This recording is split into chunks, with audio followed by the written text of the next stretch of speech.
அதாவது various type of BRICS இருக்கு. Country BRICS, wire cut பிரிக், chamber பிரிக், exposed பிரிக், இது மாதிரி நிறைய பிரிக்ஸ் வகைகள் இருக்குது. என்னென்ன பிரிக்ஸ் என்னென்ன வேலைகளுக்கு யூஸ் பண்ணணும், எப்படி யூஸ் பண்ணணும், இது சம்பந்தமா கைட்லைனு செக்லிஸ்ட் வேணும்னா கமாண்ட்ல பிரிக்னு டைப் பண்ணுங்க, நான் உங்களுக்கு அனுப்பி வைக்கிறேன். இன்னைக்கு நம்ம எதை பத்தி பார்க்க போறோம்னா வயர் கட் பிரிக் மேனுஃபேக்சரிங் விஷயமாட்டு பார்க்க போறோம். இன்னைக்கு இந்த இடத்துல வயர் கட் பிரிக் மேனுஃபேக்சரிங் பண்றாங்க.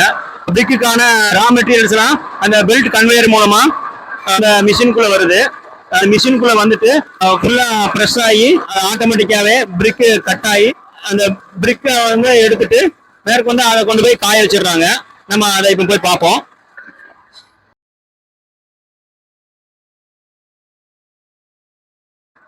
அங்க கட் பண்ண பிரிக்ஸை வந்து எல்லாமே அடுக்கி வைக்கிறாங்க.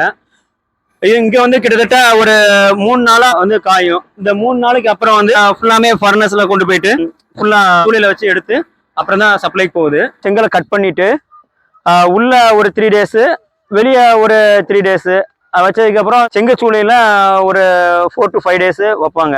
அது வந்து ஃபுல்லா வேகிற வரைக்கும் வச்சுட்டு அதுக்கு தகுந்தாப்புல அந்த ஒரு ரெட்டிஷ் கலர் வர வரைக்கும் ஃபுல்லாமே இதுல வேகும்.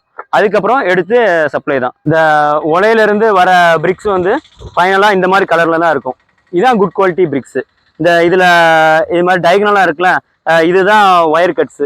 நல்ல நம்ம எதுக்காக இந்த ஒயர் கட்ஸ் பிரிக் நம்ம யூஸ் பண்றோம்னா பிளாஸ்டிங் அப்போ வந்து நல்ல பாண்டிங் கிடைக்கும். பிளாஸ்டிக் வந்து ஈஸியா வெளியே வராது. இதே மாதிரி ஒயர் கட்ஸ் பிரிக் யூஸ் பண்றாங்க. தேங்க்ஸ் ஃபார் வாட்சிங்.